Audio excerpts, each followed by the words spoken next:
I am a policy director at the I will be your moderator for today's session. So we're starting now at 11:30 and policy side. And I think you all know that, of course, the Indigenous movement has been working for many, many years to unlock more finance for Indigenous territorial management, and as well as for other rights-based issues. And what we have seen since Glasgow 2 years ago is an uptake and a greater interest in funding these initiatives from many different sources. And we're also seeing many new finance mechanisms being established and at the Indigenous community level, and also from global organizations. So we are here today to discuss how we can build on these opportunities and how the different financial mechanisms can complement each other. For instance, we have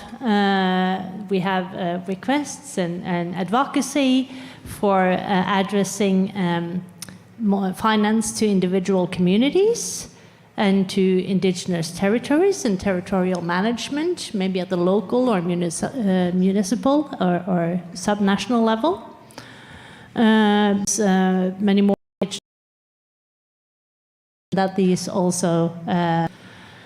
So to meet these different needs that have been there for a long time, but that are now becoming more and more vocal, we also see that there's different funding mechanisms that are developed. There's, of course, the philanthropic funding that comes from foundations that are experienced and have specialist staff addressing many of these concerns, and that can fund Indigenous and local community organizations and funds directly. We also see that there are special dedicated mechanisms, such as, for instance, the Tenure facility. And then we see that there's some, what we in Norway call the rich uncle in America, which is not necessarily an American, but it's a high net worth individuals who are coming into the funding scene with very flexible, dedicated funding. But these are not necessarily experts in the field of Indigenous people's rights. So they need to work with other experts to channel their funding in the right direction. And then, of course, importantly, we have several new emerging Indigenous-led funds being established nationally or regionally.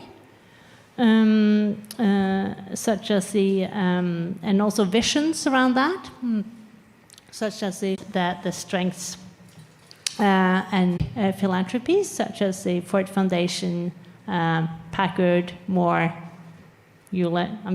Climate Works, yeah, around there. So, and probably a couple of others. And Lindsay has worked in this space for decades. Before joining Cluva, she was the CPO at Greenpeace, and she's also worked as the executive director of the Rainforest. Rainforest for many, many years, closely with the governor of West Papua and with the government on these very interesting new legal at the provincial level that will allow for stronger Indigenous management of forests.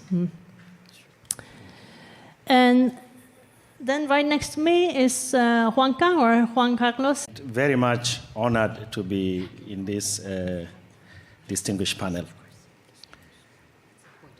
That's a difficult question. I'm struggling to know where to start, where to finish. But essentially, Indigenous people have determinedly engaged in these processes across scales, asking for essentially about 5 main things. One is recognition of the Indigenous knowledge systems, 2 is the right to direct representation and voice. 3 is direct access to resources and respect for rights and safeguards. And what we've seen over time, in the interest of time, is that increasingly these elements are actually in the policy documents of these multilateral processes, whether it's a CBD, whether it's a UNFCCC Paris Agreement, whether it's a World Bank Safeguard Policy number 7, and the many others. So what we are seeing increasingly is not the challenge of recognition, but what it means to have them in text. And if you look at this, all these 3 elements, to what extent are they being picked from policy text to practice? Essentially, indigenous people have not been asking for beautification of policy documents with reference to this text. They have been asking for effective recognition of their rights on the ground, traditional livelihood occupations supported, which have low carbon footprints, which have sustained this landscape. And what has come out is that if you look, for example, at the Green Climate Fund, it has one of the most robust policies on indigenous people, including FPIC. But when you look at access, not a single indigenous people organization is accredited to access resources. While the policy aspires to facilitate direct access, it is yet to happen. Indigenous people still need to engage indirectly to possibly access resources. The idea of country-drivenness and country ownership is a limitation because indigenous people's state is an outcome of their relationship with national government. And indigenous peoples actually are demonstrating resilience. We are doing a study with the World Bank that's advanced that is showing internally they have remained resilient with low carbon footprints, but very minimal support. Research has demonstrated less than 2% of climate finance is reaching indigenous people. And this is one of the calls that indigenous people have called for. What also we have seen is that we have seen a movement towards an opening space, including the capacity building fund of the World Bank, including other funds represented here. But the focus has also been software support, workshop discussions, but not livelihood resilience adaptation support for these communities. And so that I give space to others, the challenge now is how do we move from text recognition to effective respect for these rights and livelihood support. Otherwise, we are seeing what some of us are calling death by recognition. You need a reference, here you have it, go home. You need traditional knowledge, okay, you have it. That's not what we are calling for.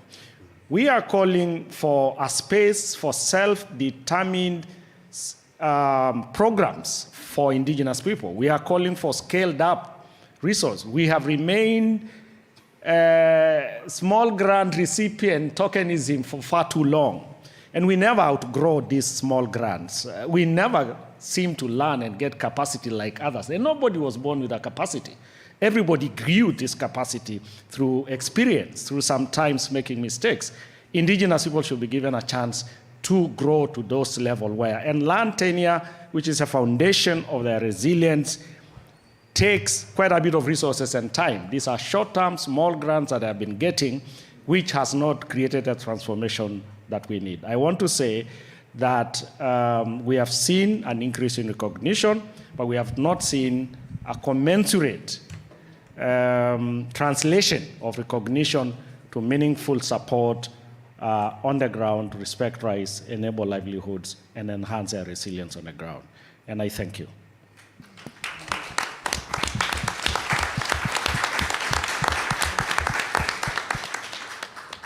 Thank you so much, Kimaren. I have to admit that I forgot to introduce one panelist earlier today, and it's because she's very modest and she's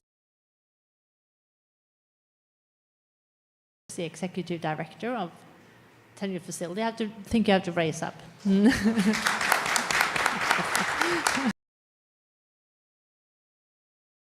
So,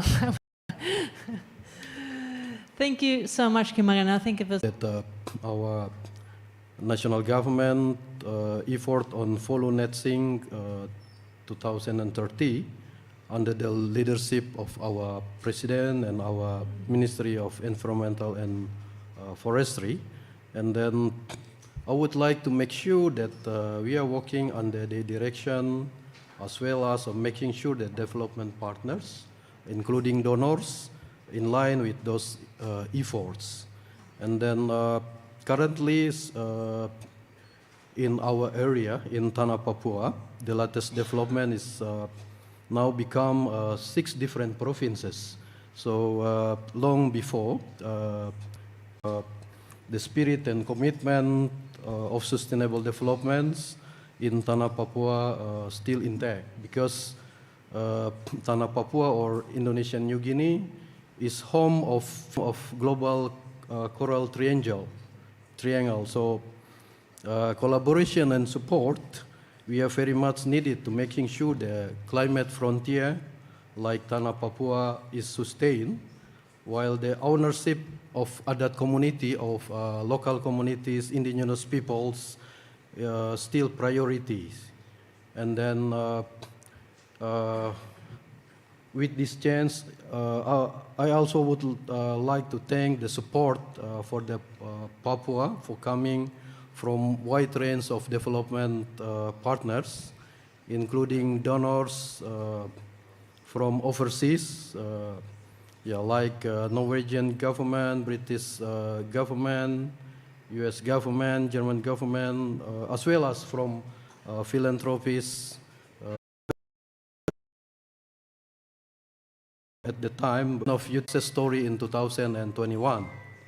So with the support from and securing formal government regulation, Adat land of customary land recognition in the provincial level, supporting for created sustainable financing for the local and local communities and indigenous people. So I think this is very important, how to increase capacity of the local people in Adat communities.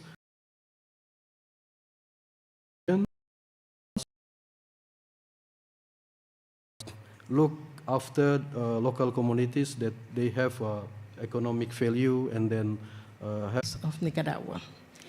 As you have mentioned, I have been involved in the development of different type of funds, trying especially to access, and through that, the fund is become sustainable.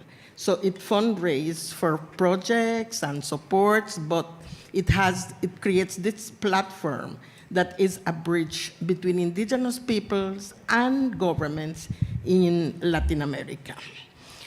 More than 12 years ago, I was involved in creating the Indigenous Peoples Facility at IFAD. In Asia through Tebtebba, in Africa through the Samburu Women Trust, and in Latin America through the Indigenous Women Fund, INI. 10 years ago, I was involved in creating and developing the Pawanka Fund. The Pawanka Fund is an indigenous-led fund that is also governed by indigenous leaders from the 7 sociocultural regions. In the last 10 years, we have supported more than 5